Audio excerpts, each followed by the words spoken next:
know that each of us is carrying around an invisible bucket that can be dipped into or filled up based on our words and actions. In the book, How Full Is Your Bucket?, Tom Rath and Donald Clifton talk about the theory of the buckets.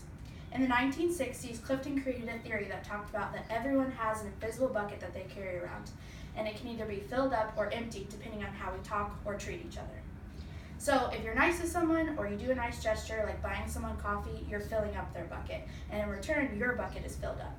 But if you're negative or hurtful to someone, you're dipping into their bucket, and in return, your bucket is being dipped into as well. So how full or how empty your bucket is all dependent on how we treat each other. The author goes on to talk about praise and recognition in the workforce and how important it is.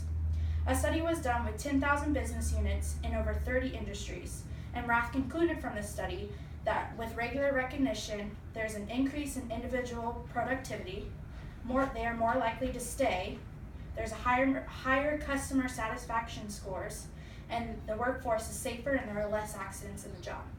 This is really relatable in my workforce as well, because if my boss was constantly nagging me or telling me that I'm not doing a very good job, I wouldn't want to work hard, and I definitely wouldn't want to come back to work.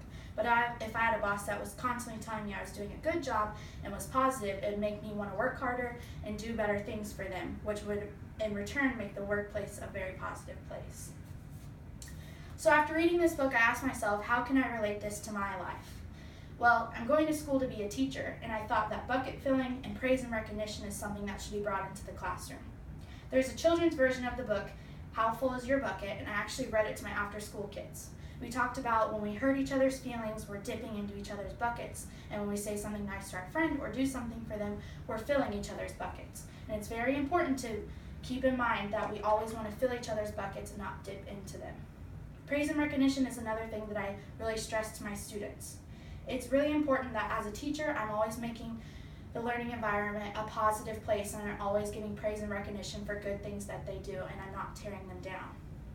When I have my own classroom, I want to stress to students how important praise and recognition is, not only from me as the teacher, but from peer-to-peer recognition and peer-to-peer praise. I also think that the children's book, How Full Is Your Bucket?, is something that I want to bring into my classroom as well, so we can talk about how important it is to build each other up and to constantly fill each other's buckets and not dip into each other's buckets. So the next time you want to dip into someone's bucket because they cut you in line or did something to you, think about a way that you can fill their bucket so in return your bucket fills up as well. Thank you.